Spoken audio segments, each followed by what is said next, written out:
আসসালামু আলাইকুম, কেমন আছেন সবাই? আশা করি সবাই ভালো আছেন। আমিও আলহামদুলিল্লাহ আপনাদের দয়ায় ভালো আছি। আজকের এই কেকটা ছিল 1.5 পাউন্ডের মধ্যে একটি দোতলা কেক। তো 2 টায়ার কেকগুলো দেখা গেছে কি সবসময় দেখা যায় ক্রাম কোড থেকে সব কিছু করি, দেখাই বা কিছু। তো আজকে শুধু আমি ক্রাম কোড এবং ফিনিশিং সব কিছু দিয়ে নিয়েছি। আমি চেয়েছিলাম যে কেকটা আমি কিভাবে বসাচ্ছি সেটা আপনাদের সাথে শেয়ার করতে, তো সেটাই আজকে আমি শেয়ার করলাম। তো এখানে 1.5 পাউন্ড কেক ছিল। নিচের কেকটা আমি 6.5 ইঞ্চি মোল্ডে বেক করেছি, আর উপরের কেকটা আমি 4 ইঞ্চি মোল্ডে বেক করেছি। তো দুইটা কেক আর কি আমি চেয়েছিলাম উপরের কেকটা একটু হাইট বেশি হোক, যার কারণে আমি 4 ইঞ্চি মোল্ডে বেক করে নিয়েছিলাম। আর হাইটটা ছিল প্রায় 5.5 ইঞ্চির মতো, মানে 5 ইঞ্চি থেকেও একটু হাইট হয়েছে। কারণ হাইটটা আমি চেয়েছিলাম যে নিচের টায়ারটার থেকে উপরের টায়ারটা যাতে হাইট একটু বেশি হয়, কেকটা তাতে দেখতে আমার কাছে মনে হয় ভালো লাগে।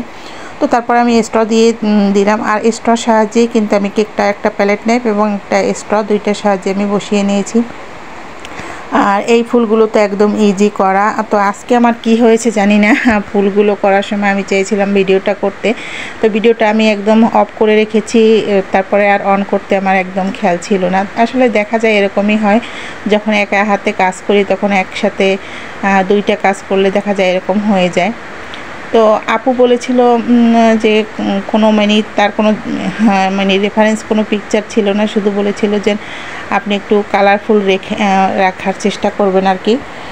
আর বলেছিলাম আমি বলেছিলাম যে তোমার মানে ওটা ছিল অ্যানিভার্সারির কেক, তো আমি বলেছিলাম যে থিমটা কীরকম হবে আর কি, তুমি যে কালারের মানে ড্রেস পরবা তো সেই কালারের সাথে ম্যাচ করে দেই। তো বলেছিল যে দুজনেই হাজব্যান্ড ওয়াইফ দুজনেই নাকি মানে মেরুন কালারের ড্রেস পরবে। তো আমি চেয়েছিলাম যে থিমটা যেহেতু ওদের ড্রেস হবে মেরুন, তো কেকটাও মেরুনের মধ্যে রাখার চেষ্টা করি আর কি। তো যেহেতু কোনো রেফারেন্স পিকচার না দিলে আমি দেখা যায় কি আমি নিজের মতো করে আর কি করে দেই। আর কেকটা সিম্পলের মধ্যে যেহেতু শর্ট টাইমের মধ্যে ছিল কেকটা, আর এত ভালো লেগেছিল কেকটা ওদের কাছে, মানে খুবই পছন্দ হয়েছে দুইজনার। আর খুবই বলেছিল যে শুধু কেকের জন্যই আপনার কেকটার জন্যই আমার অনুষ্ঠানটা এত সুন্দর হয়েছে। আর খুব ভালো রিভিউ দিয়েছিল আলহামদুলিল্লাহ। আসলে এরকম রিভিউ পেলে না যে কোনো কাজ করার আগ্রহ অনেক বেড়ে যায়, এবং মানে কাজ করার সাহসও অনেক হয় আর কি, মানে ভালো লাগে। অনেকেই আছে কেক নিয়ে আর কি রিভিউ দেওয়ার কথা ভুলেই যায়, বা আসে না যে না মনে হয় যে আপু কেকটা ভালো হয়েছে বা খারাপ হয়েছে, যে কোনো একটা কিছু বলি কিন্তু সেটা বলে না। আসলে যখন দ্বিতীয়বার আবার নেয় তখন আর কি বলে যে আপু কেকটা খুবই মজা ছিল, খুবই টেস্টি ছিল। আসলে যদি আপনারা বলেন যে কেকটা কেমন ছিল, আসলে আমরা কিন্তু একটা কেক দেওয়ার পরে বা যে কোনো একটা ডেলিভারি করার পরে আমাদের মানে টেনশন হয় যে কেকটা ভালো লাগলো কি না, তার ডিজাইনটা পছন্দ হলো কি না। তো কিছু কিছু কাস্টমার আছে কেক হাতে পেয়েই এত ভালো রিভিউ দিয়ে দেয়, এবং টেস্ট করার পর তো খুব ভালো রিভিউ দেয়।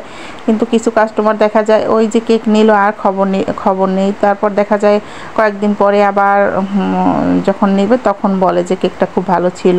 তো এরকম আর কি। তো এখানে আমি কিছু গোল্ডেন লিপ দিয়ে দিচ্ছি, আর এগুলো দেয়া একটা ধৈর্যের কাজ, অনেক সময় নিয়ে দিতে হয়। আর এখানে কিছু গোল্ডেন পাতাও দিয়ে দিচ্ছি, যেটা আমি কেটে কেটে ছোট ছোট করে নিয়েছিলাম।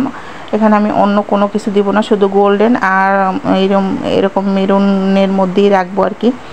আর কেকটা কিন্তু সামনাসামনি দেখতে অনেক সুন্দর লাগছিল, কালারটাও অনেক সুন্দর লাগছিল, যেটা আমি ভিডিওর ভিতরে কিন্তু আনতে পারিনি। আর ভিডিওর ভিতরে কিন্তু কালারগুলো কোনোভাবেই আনা সম্ভব হয় না। তো আলহামদুলিল্লাহ খুব রিভিউটা ভালো ছিল। আর আজকের এই কেকের ডেকোরেশনটা আপনাদের সিম্পলের মধ্যে কেমন লেগেছে? আর খুবই কিন্তু অল্প সময় কেকটা করেছি, যার কারণে আমি মানে গোলাপ করার কথা চিন্তাও করিনি যে এভাবে করে দেই শর্টকাটে।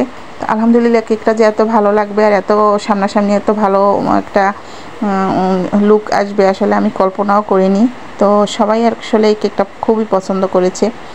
আর আপনাদের কাছে কেমন লেগেছে অবশ্যই জানাবেন। আর কেকটা ছিল 1.5 পাউন্ডের মধ্যে, আর কেকটা দেখুন 2 পাউন্ড প্রায় হয়ে গেছে।